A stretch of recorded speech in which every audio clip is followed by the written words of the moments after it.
Hello and welcome back to Data Science CastNet. In today's video, a bit of an addendum to the previous video, which you should definitely watch before this one if you want to know a little bit more about what's going on.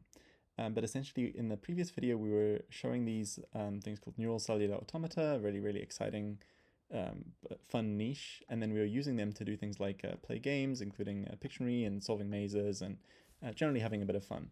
But I mentioned that this is an idea that's been kind of in the background of my mind for a while, but that I've never really had time to focus on. And so I was going back to the original lesson in FastAI where I taught about these before, but in the FastAI course that came up as a little demo, and I said things like, oh, we showed them for generating textures, and you can think of all sorts of applications, like denoising cellular automata, right? A lot of the course was around diffusion models and image generation.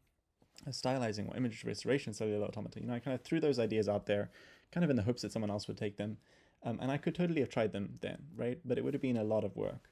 But today, in a couple of hours, I've been able to try this out. So here's a denoising cellular automata, right? And as a recap, each pixel in the grid here is only seeing its immediate neighbors. And it's able to communicate just by updating its output channels. We have these different state channels, and yet somehow they're able to like globally communicate to do things like repair the image or generate the image. You can even just start from pure noise and attempt to generate something. In this case, this one has me trained. It's been just trained for the restoration part, so the generated image doesn't look very much like a flower. But as soon as there's any part of the flower visible there, it is able to reconstruct it or produce some sort of plausible approximation of it. So this is fun. I wanted to share that result, but I also wanted to talk a little bit about how I got there and how different the process is now versus say 3 years ago when we were just writing a lot of custom code and working through it ourselves.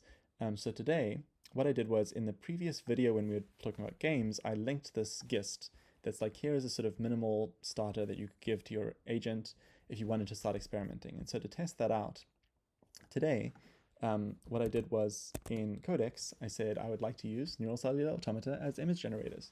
And I gave it a rundown of how I'd like it to work, right? We're going to take a batch of images. These are going to be noise to some extent, right? By mixing between the image X and the noise, according to some value alpha. There's going to be an n-channel grid for each image. The first 3 channels get the noised image and the rest get noise or zeros. And this is going to be our neural cellular automata state. And each NCA, the NCA is going to run for some number of steps, right? They'll see their immediate neighbors, and then they'll update the state. And so to generate, we could start with pure noise and hope to generate a coherent image. But we could also try some other things. Anyway, so little overview, and then I gave it the link to that gist, and that's all that it had as far as starting code. And 15 minutes later, we've got a proof of concept, right? We've got a decent scaffold. We've got some pieces for training. I did specify how it could run jobs on modal to use a GPU. And we've got our first proof of concept, right? It's able to do some denoising, at least on lightly noised images. The generated images don't look like much yet, but this is like a minimal test, a minimal piece of training. And then from here, it's incredible because you're iterating and you're able to add things and tweak things. But you're not doing it at the level of, oh, I need to write a whole bunch of code now for the next piece that I want. You're able to just specify a natural language. Like, what would a scaled up run look like? Let's add depth so that we can make rather than just being a single hidden layer, we could have multiple. And then it was logging the loss, but the way it was doing it was very noisy because obviously you're adding random amounts of noise each time. I said, look, have a validation batch with fixed noise levels. Let's log that. And sure enough, we got nice logging of loss from that. Kicked off a few different runs. It was able to run them in the background. So it feels very much like being a research director. Hey, let's add inpainting where you can erase 10 pixels to pure noise to encourage it to learn to repair that. And then it's able to, try the experiments, visualize the results itself, and also share that with me, and I can be iterating and suggesting things.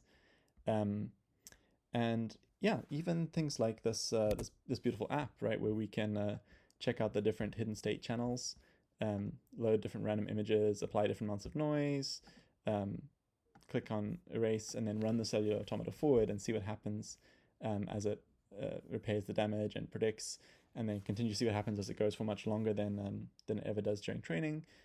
This kind of thing would have been a lot of extra work. I mean, maybe you could have done some of this, especially working in something like Jupyter and inspecting results, but being able to just ask for, hey, I'd like a Flask app that lets me interact with the trained model. Here's what it should do. Um, and then bang, here it is. I don't know. So maybe I got lucky today, and this was a particularly happy run. But it just really does feel like this is a prototype of a whole new kind of research at a whole different level. And being able to say, yeah, just use modal, right, to spin up an H100 and run an experiment for an hour, and then in the background be running shorter experiments and trying smaller things. You can imagine that at the big labs, they're doing almost the same thing, right? Except that they're scaling over many more GPUs and running much more expensive experiments. But the same kind of speed up and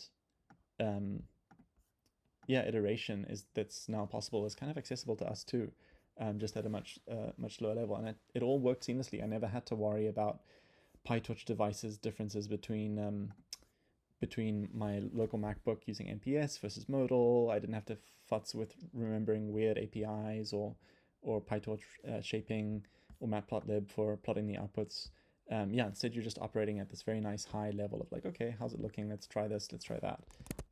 So I wanted to share that as an encouragement to try stuff yourself. Also to show off this cool result, right? We have image denoising with a cellular automata that's tens of thousands of parameters and only able to see its local immediate neighborhood, and yet it's able to do some pretty cool image denoising, if not quite full image gen yet.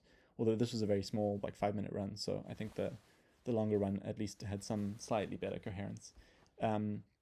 So that's all I had to share for today. I hope this inspires you to to try it out. The code's all on GitHub, but I would say probably you don't even start from this code, right? Start from the description of what you'd like to try, and then let me know how it goes and what you see. It really does feel like we've got so many more toys to play with. Cool. I hope you found that interesting. Thanks for watching.